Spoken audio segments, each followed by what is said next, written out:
President of the United States of America and the President of the Russian Federation.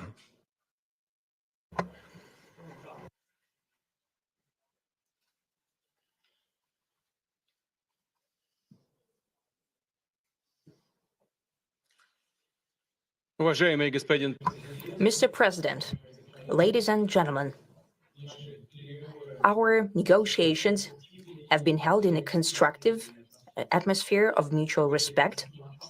We have very thorough negotiations that were quite useful. I would like to thank once again my American counterpart for the proposal to travel out here to Alaska.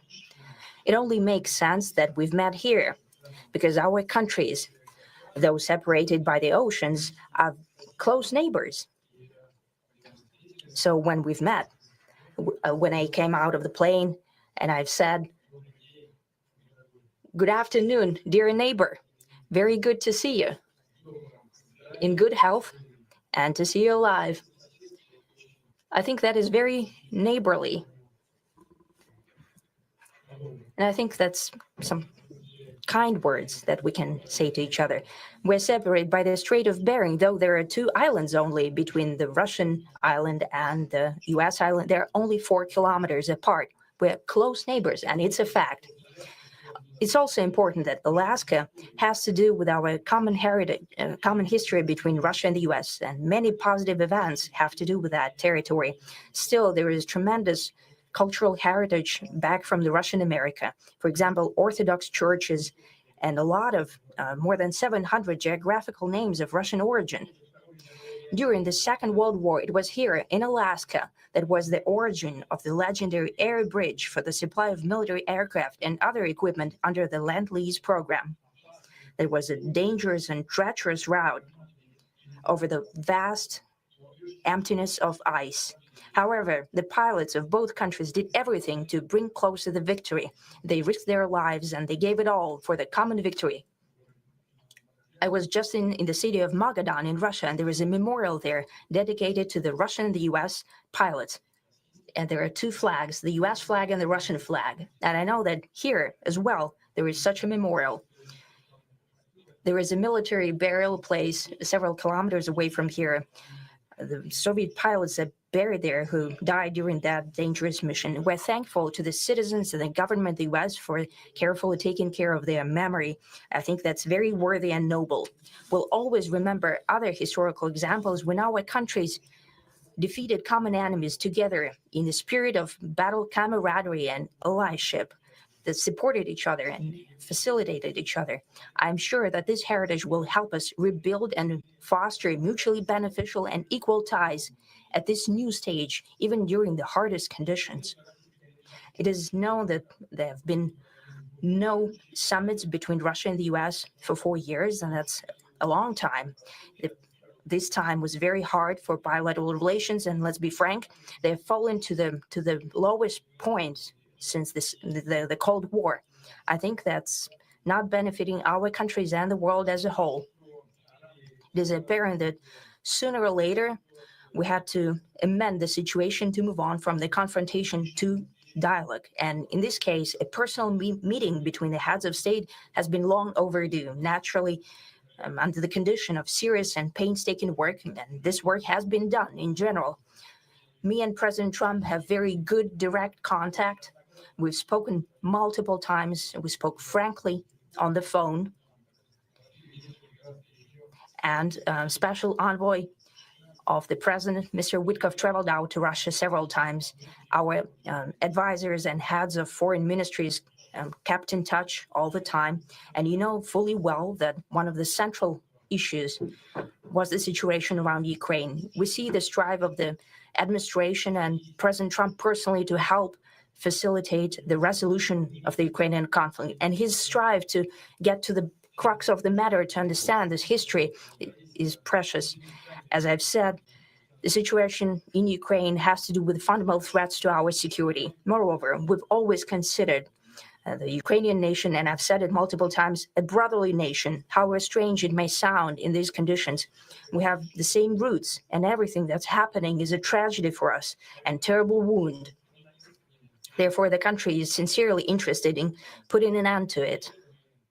At the same time, we're convinced that in order to make the settlement lasting and long-term, we need to eliminate all the primary roots, the primary causes of that conflict. And we've said it multiple times, to consider all legitimate concerns of Russia and to reinstate a just balance of security in Europe and in the world on the whole. And I agree with President Trump, as he has said today, that naturally the security of Ukraine should be ensured as well. Naturally, we're prepared to work on that. I would like to hope that the agreement that we've reached together will help us bring closer that goal and will pave the path towards peace in Ukraine. We expect that Kiev and European capitals will perceive that constructively and that they won't throw a wrench in the works. They will not make any attempts to use some backroom dealings to conduct provocations to torpedo the nascent progress. Incidentally, when the new administration came to power, bilateral trade started to grow. It's still very symbolic. Still, we have a growth of 20%. As I've said, we have a lot of dimensions for joint work. It is clear that the US and Russian investment and business cooperation has tremendous potential. Russia and the US can offer each other so much in trade, digital, high-tech, and in space exploration. We see that Arctic cooperation is also very possible, and our international context, for example, between the far east of Russia and the west coast of the US. Overall, it's very important for our countries to turn the page, to go back to cooperation. It is symbolic that not far away from here, at the border between Russia and the US, there was a so-called international date line. I think you can step over literally from yesterday into tomorrow. And I hope we'll succeed in that in political sphere. I would like to thank President Trump for our joint work, for the well-wishing and trustworthy tone of our conversation. It's important that both sides are result-oriented, and we see that the president of the US has a very clear idea of what he would like to achieve. He sincerely cares about prosperity of his nation. Still, he understands that Russia has its own national interests. I expect that today's agreements will be the starting point, not only for the solution of the Ukrainian issue, but also will help us bring back business-like and pragmatic relations between Russia and the US. And in the end, I would like to add one more thing. I'd like to remind you that in 2022, during the last contact with the previous administration, I tried to convince my previous American colleague that the situation should not be brought to the point of no return when it would come to hostilities. And I said it quite directly back then, that it's a big mistake. Today, when President Trump saying that if he was the president back then, there will be no war. And I'm quite sure that it would indeed be so. I can confirm that. I think that overall, me and President Trump have built a very good business-like and trustworthy contact.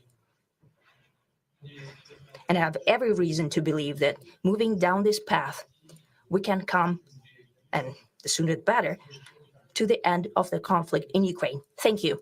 Thank you.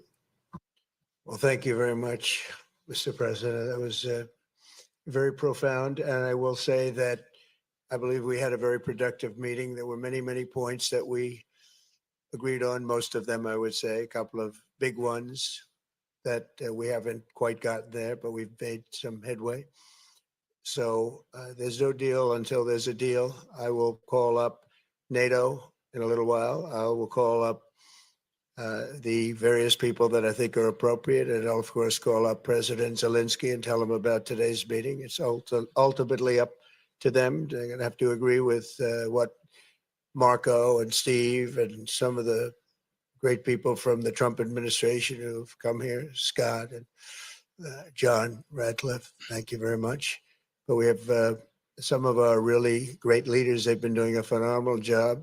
We also have some tremendous Russian business representatives here. And I think, everybody wants to deal with us. We've become the hottest country anywhere in the world in a very short period of time. And we look forward to that. We look forward to dealing. We're going to try and get this over with. We really made some great progress today. I've always had a fantastic relationship with President Putin, with Vladimir. We had many tough meetings, good meetings. We were interfered with by the Russia hoax that made it a little bit tougher to deal with, but he understood it.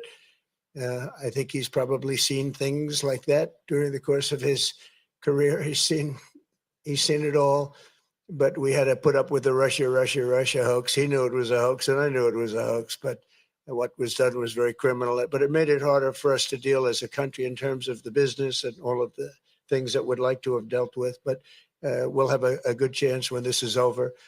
So just to put it very quickly, I'm going to start making a few phone calls and tell them what happened.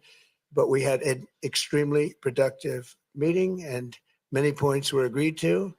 There are just a very few that are left. Some are not that significant. One is probably the most significant, but we have a very good chance of getting there. We didn't get there, but we have a very good chance of getting there. I would like to thank President Putin and his entire team, who I know in many cases, other than that, whose faces I get to see all the time in the newspapers. You're almost as famous as the boss, but especially this one right over here.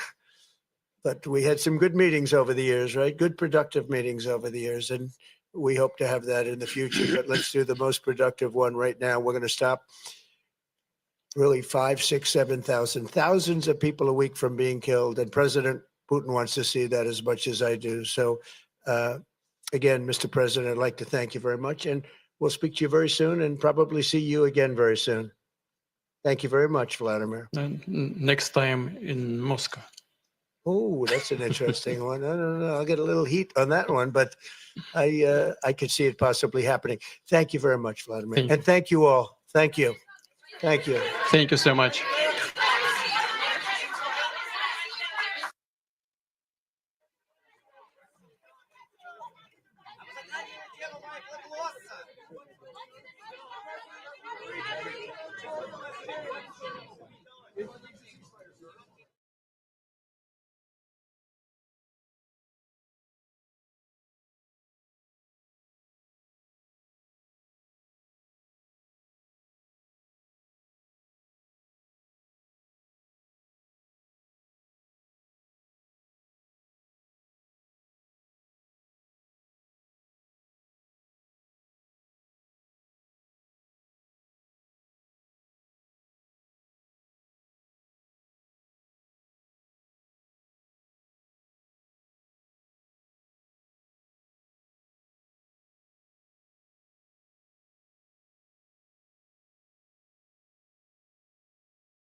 Well, thank you very much. We have a very big announcement today. It has to do with nuclear energy and other things. And this is all nuclear. It's a hot industry. It's a brilliant industry. You have to do it right. It's become very safe and environmental, yes, 100%. So I'm going to ask Doug Burgum to talk about it a little bit to start. And maybe Will, you'll follow him up. Yes, sir. And we're going to have Pete Hegseth speak from a military standpoint, but this is very all-inclusive. We're signing tremendous executive orders today that really will make us the real power in this industry, which is a big industry. Doug? Why don't you go ahead? Well, thank you, President Trump. This is a huge day for the nuclear industry. Mark this day on your calendar. This is going to turn the clock back on over 50 years of over-regulation of an industry. American greatness has always come from innovation, and we were very innovative. We led post-World War II in all things nuclear, but then we've been stagnated. We've choked it with over-regulation. Today, Will is going to walk us through a series of 4 executive orders. Each of these help attack separate issues that have held back this industry. And with us today, we've got a number of CEOs from the industry representing some of our largest nuclear providers, but also a big change. This is a time when capital and competition has finally come to this industry. We've got venture capital, we've got startups coming into all aspects of small modular nuclear, and we've also got an EO that's talking about the importance of us having a secure supply chain of being able to get that fuel load here in the United States as opposed from foreign sources. This has impacts on national security, on our defense. And again, President Trump here today has committed to energy dominance. And part of that energy dominance is that we've got enough electricity to win the AI arms race with China. What we do in the next 5 years related to electricity is going to determine the next 50, because this is the first time in history where electricity can be translated into intelligence. And we need that intelligence for every aspect of our economy, but also for defense. Pete Hegseth in the Department of Defense has been a key part of this. And this is going to help us make sure that we're providing the defense we need, where we need that AI, need the electricity, but also to secure our bases here at home and around the world. Secretary. Sure, I'll just add to that before going to Will. Energy security is national security. If we don't have reliable energy for our basing, for our troops, whether forward deployed or domestically, we're vulnerable. So by having small modular nuclear capabilities, which are rapidly being fielded, that we can use on our bases here and around the world, we're creating an environment where if things happen elsewhere, the military can be relied upon. Also, we're including artificial intelligence in everything we do. If we don't, we're not fast enough. We're not keeping up with adversaries. You need the energy to fuel it. Nuclear is a huge part of that, modular or otherwise. So we're going to have the lights on and AI operating when others do not, faster than everybody else because of nuclear capability. So this is a big game changer for us as well. And we're also talking about the big plants, the very, very big, the biggest. We're going to be doing them also, but we're going to start off a little bit. I think the focus today is the smaller module, but included in this group, we're also doing big plants where needed. They won't be needed too much, but they'll literally be able to do it in the entire state. And you've read a lot about cost overruns in a couple of states that were pretty significant, but we're not going to have cost overruns. And the technology's come a long way, both in safety and cost and everything else. Would a couple of you guys like to talk about your companies and you want to say anything? Joe, why don't you kick it off? Sure. My name is Joe Dominguez. I run Constellation Energy. We have about 25% of the nation's fleet. We're the largest publicly traded nuclear company in the world. We're in the middle of a merger with Calpine. And once completed, we will be the largest electric producing company in the world. About enough power to produce, to cover all of Mexico, actually. I didn't know that. When we talked, you were so modest. I can't believe it. That's normally not said about me, Mr. President. I'm very impressed. Go ahead.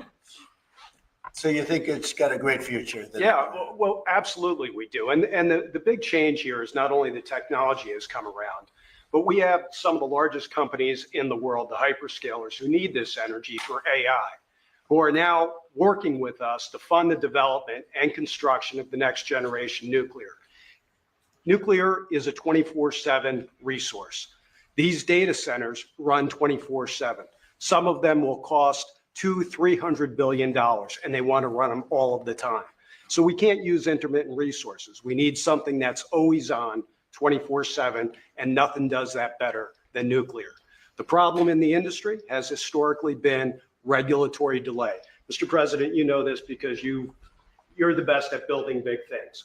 Delay in regulations and permitting will absolutely kill you, because if you can't get the plant on, you can't get revenue, and the interest costs are horrible. We're wasting too much time on permitting, and we're answering silly questions, not the important ones. For example, let me give you an example.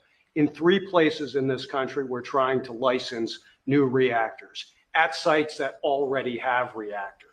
Yet I have to spend $35 billion at each site just for the NRC to do an analysis that says this is a good place for nuclear. Well, guess what? We've been running nuclear in that community for 4 decades. Why are we even asking that question? I'd rather spend that $35 million, 3 times $105 million, perfecting the design, start building the foundation and getting going. We need to do this for America. Are we doing something about the regulatory in here? Oh, yes, sir. You are, Because sir. that's going to be a Today, big with this factor. Yes, sir. Absolutely. That issue I just described will be addressed in this EO and many other issues that we don't have time with the president to Would cover. you say it's today. very, we've contemplated just about everything? Well, this, Mr. President, this Energy Dominance Council that you have created is something I haven't seen in 30 years. It brings together all the pieces of government in one place to expedite the process. Under Secretary Burgum's leadership, this has been an amazing, amazing thing.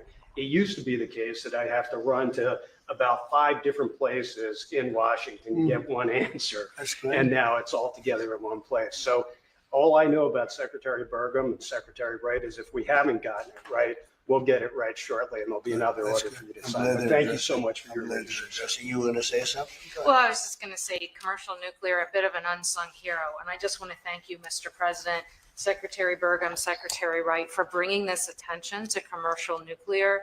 We have the largest and most safe fleet right here in the United States. And upon that, we have fantastic innovation that's being brought forward.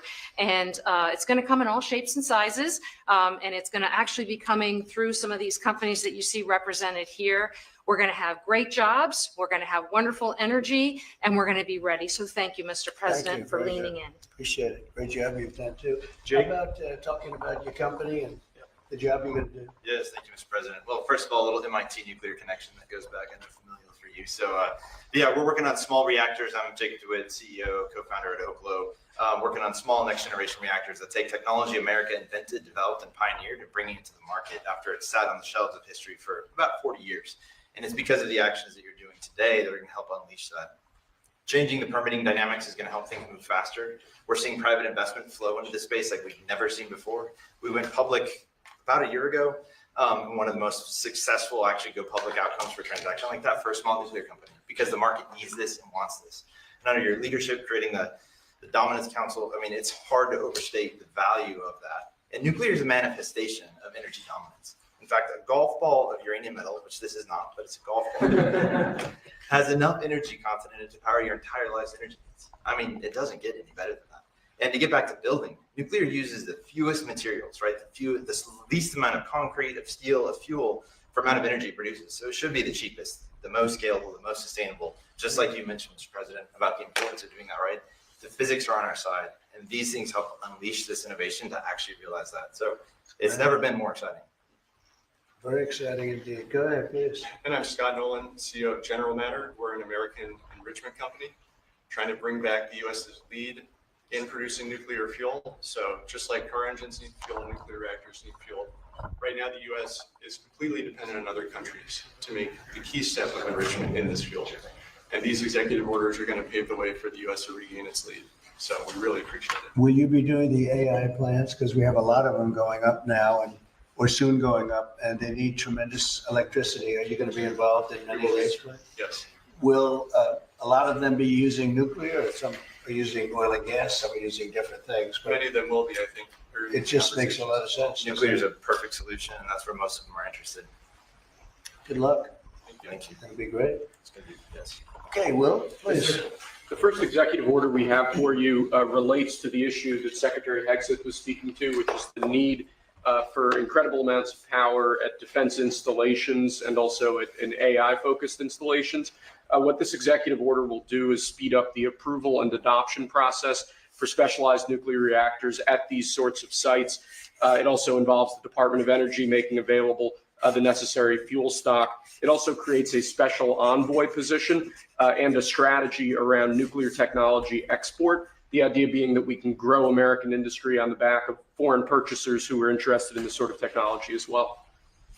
I'm just thinking, as you say that, I just sound, What about auto pens? Could I use an auto pen? What did Biden do? Did he have an auto pen at the desk? Nuclear powered. No, he didn't do events. Yeah, he used nuclear power. You know, he didn't do events like this, I guess. So, otherwise, you walk into the other side of the room, have an auto pen sign, right? Here it is. It's phase one. Very big phase, very important phase.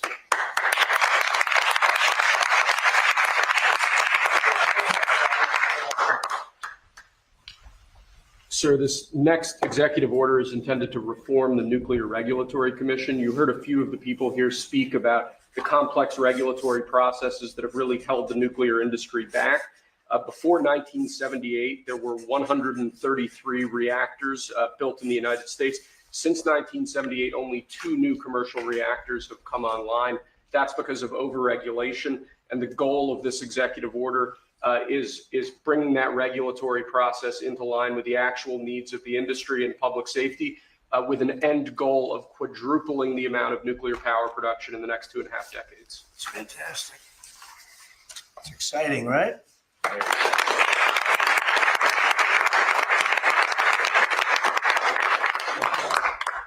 There you go. This next executive order relates to nuclear reactor testing, sir.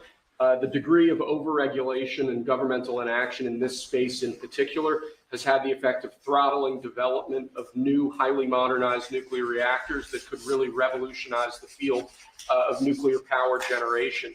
So this executive order, it orders a revised regulatory process to speed this whole process while preserving, obviously, core safety concerns.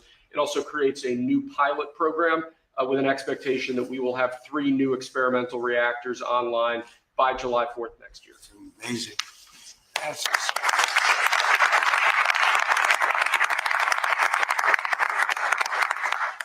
okay, come on. Lastly, sir, we have an executive order on reinvigorating the nuclear industrial base. There are a number of core issues here, including the issue with fuel feedstock that one of the speakers mentioned before.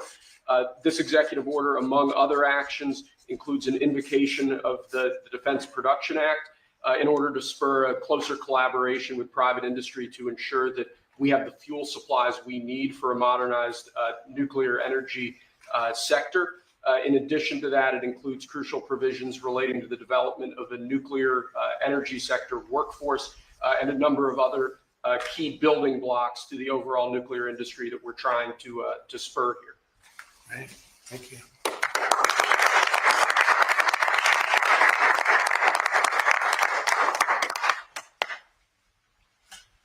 We have one more for you here, sir. This doesn't directly relate to nuclear energy, but it's on a similar subject.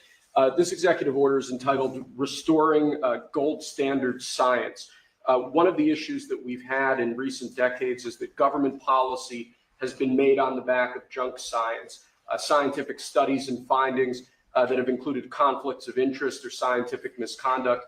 The purpose of this executive order is to recenter policymaking around gold standard science, scientific efforts that have followed appropriate scientific methods that don't include those sorts of conflicts of interest, and to ensure that when departments and agencies are relying on scientific studies to promulgate rules, to promulgate regulations, that the science that they're relying on is highly reliable and available to the public. He did a very good job, didn't he? He did. How many people here could have done that? I don't know. I think a lot. Thanks. Good job, Will. Thank you, Mr. President.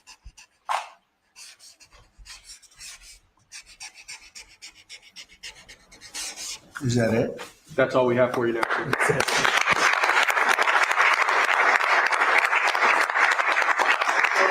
Do you have any questions for these brilliant people? They are brilliant people, aren't you? Mr. President, on nuclear, sir, a lot of concern over the years that's helped the nuclear industry back is about safety.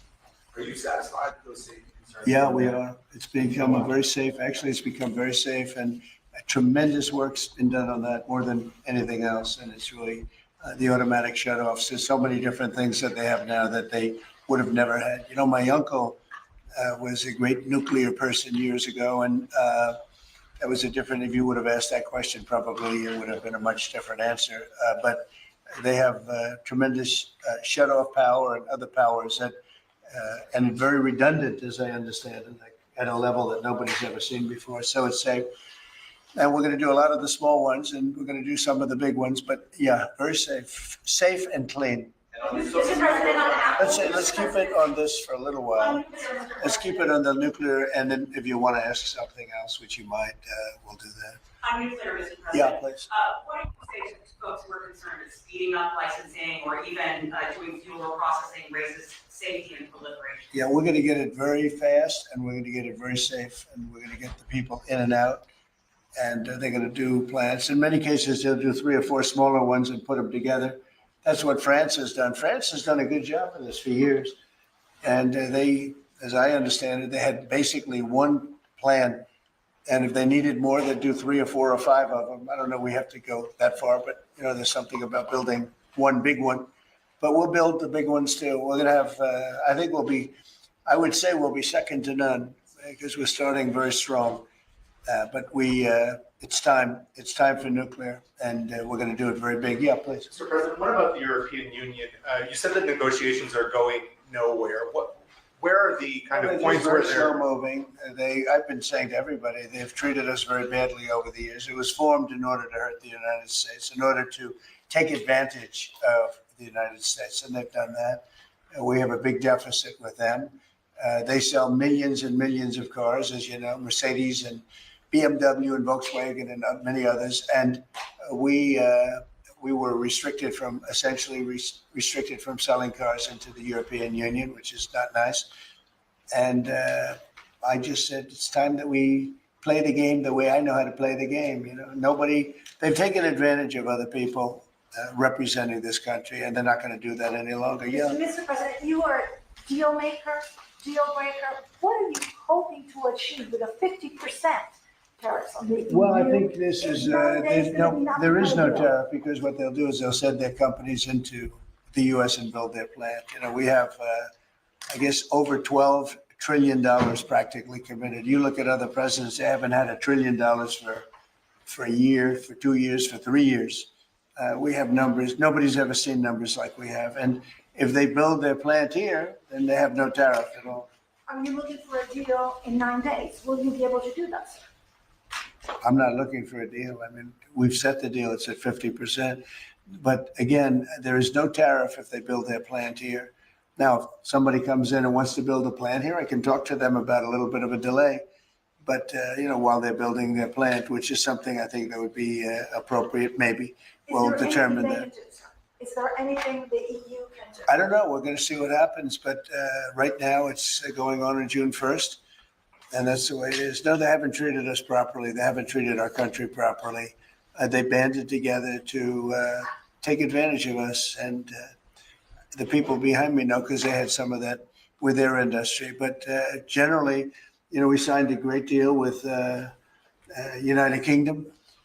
We have numerous other deals that are ready to be signed. We've signed a deal with China.